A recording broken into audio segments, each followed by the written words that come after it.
This is Think Out Loud on OPB. I'm Dave Miller. About a year ago, a longtime nurse leader at the Oregon State Hospital was concerned about the care that a patient was receiving. She was concerned enough that she filed a formal complaint with the Oregon Health Authority. 9 days later, the patient was dead. A few months after that, the nurse, along with two others who'd spoken out, all had lower-level jobs. Those nurses have now announced their intent to sue the state for retaliation. One of those nurses, Lindsay Sandy, joins us now along with Lillian Monjo-Hughes. She covers homelessness and mental health for The Oregonian, and she wrote a recent article about this. Welcome to you both. Thanks, you. Dave. Lillian, I want to start with you and start with some of the basics here. Can you just tell us who the patient population is at the state's only public mental hospital? Yes. So the Oregon State Hospital, as you say, is the state's sole psychiatric hospital where they take in anybody who needs that extra care. Historically, there have been a lot of civil commitments there. So people with extreme mental illness whose family decide they need treatment. In the last few years, that has shifted. The primary population now is people who are on what we call aid and assist. And that means they're people who aren't competent to stand trial and they're supposed to be at the hospital for a shorter period of time to get them competent. There's also people who are there who've pled guilty except for insanity. There's a little more than 600 people at the Oregon State Hospital across two campuses, one in Salem and one in Junction City. There have been issues at the Oregon State Hospital on and off for years, really, for decades. What led you to report on the hospital recently? Well, so last March, when we now know the patient's name was Kenneth Haas, when he died last March, he died after having spent most of 7 months in seclusion. And it was kind of like a mini explosion, right? There had been, let's say, lots of mini explosions, and this was a bigger one. And I heard when this happened, we reported on it, but just gave out the information we had from the Oregon State Hospital. And I pretty immediately heard from staffers saying, nurses, MHTs, which are mental health technicians, like sort of the baseline floor staff. And they were all writing to me and calling me and saying, like, something bigger is wrong here. You need to look into this. I wasn't able to do that at the time. I was new in the role covering homelessness in Portland. But then when the whistleblowers approached me at the beginning of this year and they were willing to put their names on it and say this happened and step forward, we were able to move forward much more quickly. I want to take a step back. Lindsay, you started work at the state hospital a while ago, about 16 years ago. Is that right? I started November of 2010. Okay. So what was patient care like there in the 2010s? Yeah. I would say the overall mission and vision of the hospital was very clear. Everyone knew their role and how to function, like their little niche as part of the hospital. Treatment was the focus. Everybody wanted to provide the best treatments possible, and that is, we had a lot of like robust disciplines to help provide that treatment. I would say the hospital culture in general you felt very open to talk and discuss challenges with different leaders. I personally toured the superintendent late at night at all different hours, so he had the opportunity to talk with direct care staff. He would choose to be there late in the night? He did indeed choose to be there late in the night. When did all of that start to change? I would say pandemic is really when it started to change, and then that change, we've just never been able to get back on track. I mean, really, the Oregon State Hospital was kind of the pinnacle state hospital. We were really proud of the work we did. What led you to file a formal complaint with the Oregon Health Authority about the hospital a little more than a year ago? Yeah. So I was aware and had reiterated my concerns about the ongoing seclusion, specifically about the patient Kenny. And I felt, and my boss felt, that we just were not making any traction on making changes as fast as we felt like we needed to. And I think it came to a point where I felt so helpless that I was willing to take the risk that I knew was probably coming my way to make the formal complaint about his care.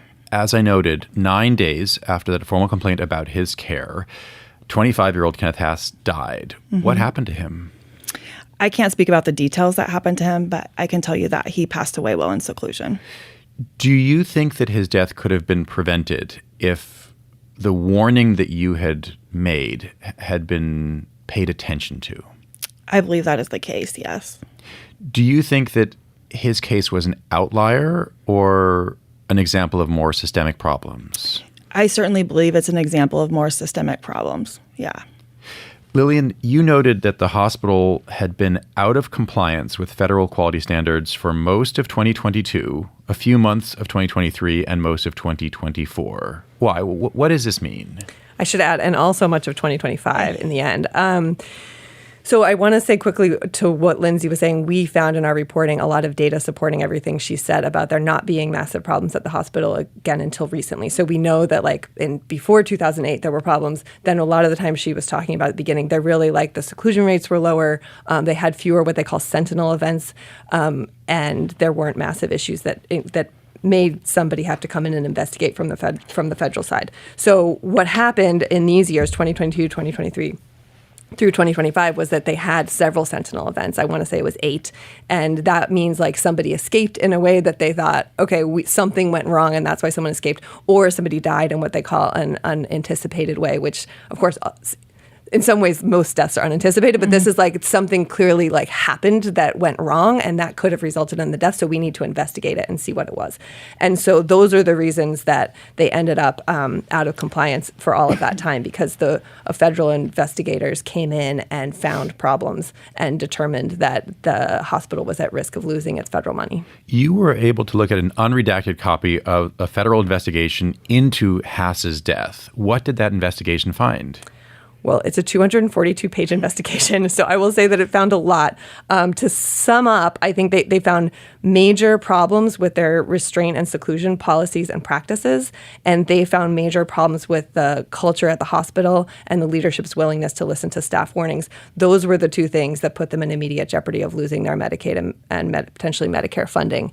So those are the two biggest findings. But they also found findings there was a code blue response when Kenneth Hass fell. That's part of what happened. He was in seclusion and he fell off of a toilet and hit his head. And the code blue response was slow. It was poorly performed. They saw all this on video. And so the investigators found that. They also looked at 8 other patient cases where people were in seclusion and found similar problems across all the cases, not just this one patient. Lindsay, as I think you know, officials from the Oregon State Hospital, first of all, I should say that we invited them to join us on today's show. They declined to join us, but they did provide a statement that was a response to a number of very specific questions that we asked. And I want to run a couple of those responses by you over the course of this conversation today. Among other things, they said that extended seclusion times have gone down over the last year. They wrote that for a 3-month period about a year ago, the average duration was nearly 28 hours. And over a recent 3-month period, that was down to about 4 hours. They said they were able to do this through a variety of means, including by implementing a seclusion or restraint consult team and by increasing oversight of extended seclusion events, bringing more hospital leadership into it seems like a conference room to talk about what was happening if somebody was being secluded for 24 hours or more. What do you make of these changes? I'll speak directly to the extended seclusion and restraint team. That team was one of the things that we were pushing for prior to Kenny's passing.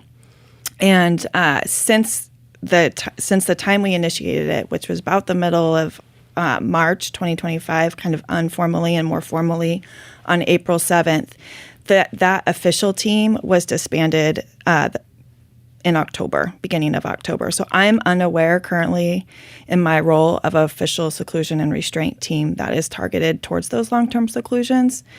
If there is one, that information isn't necessarily transparent to the organization.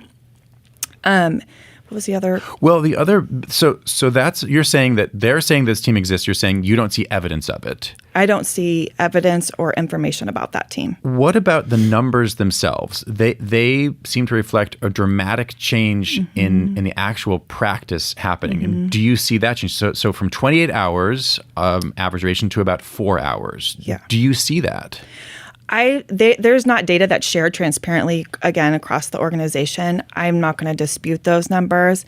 I think when sharing those numbers, it's important to look at it from a holistic perspective. So with those numbers, it would be great to also see assault numbers, both patient-to-patient assaults and patient-to-staff assaults.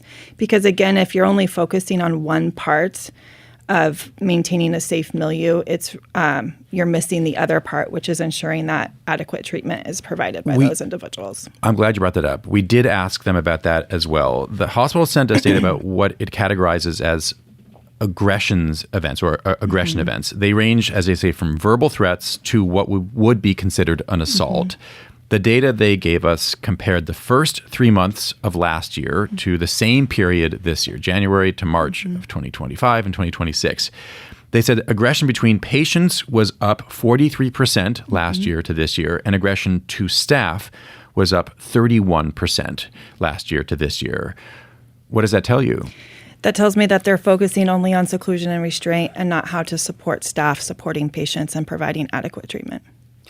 I can imagine, they're not here, so I can't ask them this question, but I'll ask you, what do you see as a way to do both of those things, to provide the best possible care to a very vulnerable and sometimes violent population, and do that in a way that keeps staff like you as safe as possible? Yeah.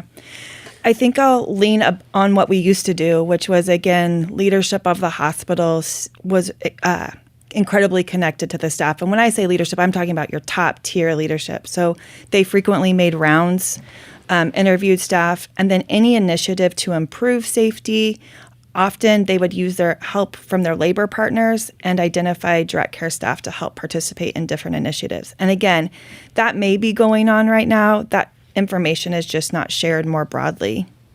If you're just tuning in, we're talking right now about allegations of unsafe conditions and a retaliatory culture at the Oregon State Hospital. Lindsay Sandy was a longtime nurse leader at the hospital. She is still at the hospital, but now works directly with patients. Lillian Monjo-Hughes wrote about her experiences and the broader context recently for The Oregonian. Lillian, you found that OHA leadership had been told about allegations of a culture of retaliation going back at least 2 years. What did you find?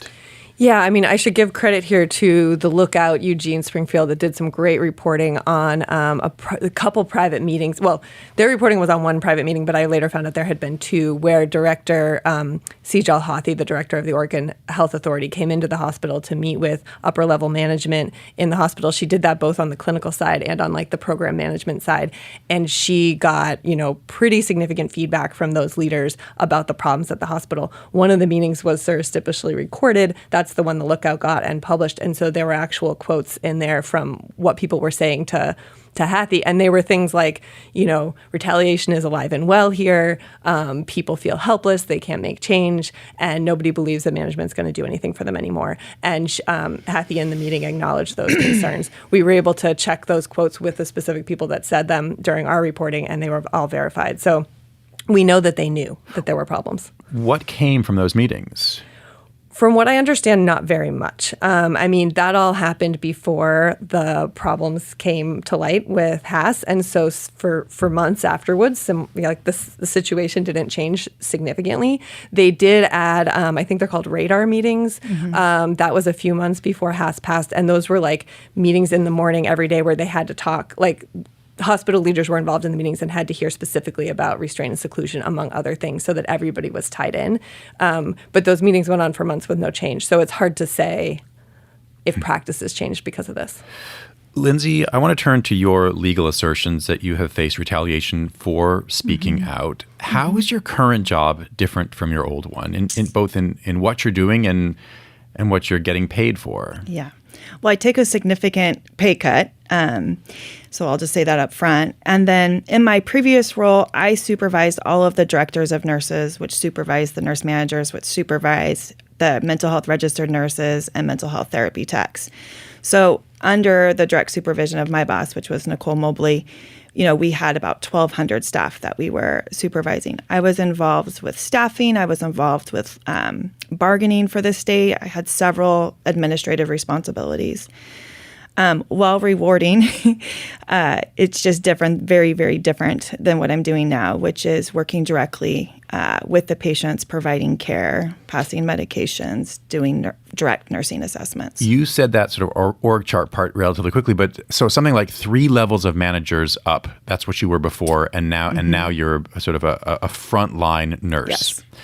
Lillian, what can you tell us about what happened to the other two whistleblowers? Yeah, I can tell you. I want to say first, we've heard from, I spoke to more than just the whistleblowers for that first story. And since it came out, I've heard from many, many more people at the hospital who have similar stories, maybe not quite as dramatic of a drop, but similar stories of retaliation. And if anybody is interested in sharing their stories with us at the Oregonian, we're still interested in that. So you can find my name online and get in touch.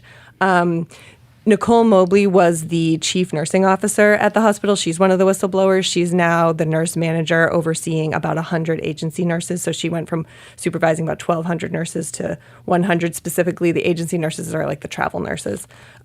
She said she was pushed out of her job because the new leadership basically told her they had no trust in her and she felt she couldn't do her job and was forced to take a lower level role. Katie Ive, the other whistleblower that's part of this group, she's not a nurse actually. She was in the Department of Nursing. She was the director of Excellence. Thank you. Nursing excellence. And she kind of waited to see what would happen and ended up getting a job title change where she doesn't have clear job description according to her.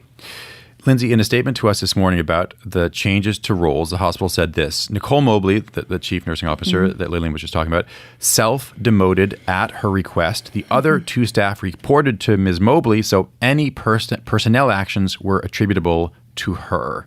What's your response?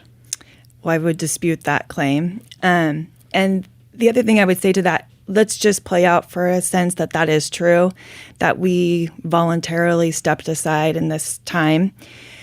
I worked in that job for 10 years. Nikki was the chief nursing officer for 10 years. And since being demoted or being removed from my position, not one person on that leadership team has reached out to me. Not one person has asked for any information that I have. Not one person has asked what concerns I see working on the floor. So if I was just an employee that stepped aside, that's a very interesting approach to me in my new role and very dismissive of the work that I did there for 10 years. I can't speak directly for Nikki, but I would imagine that her response would be similar. So that both can't be true. Just briefly, Lillian, what did the governor's office say about the current situation at the hospital? It's worth mentioning that the governor has been watching this pretty closely and was involved in the dismissal, I think put pressure on the former superintendent and chief medical officer, Dr. Sarah Walker, to step down last April. When we contacted the governor about this story, her office said that they had faith in the current leaders and a lot had changed since last year and that they thought that things would be better going forward. Lillian Monjo-Hughes and Lindsay Sandy, thanks very much. Thank you so Thank much. you. Lillian Monjo-Hughes covers homelessness and mental health for the Oregonian. Lindsay Sandy was a longtime nurse leader at the Oregon State Hospital.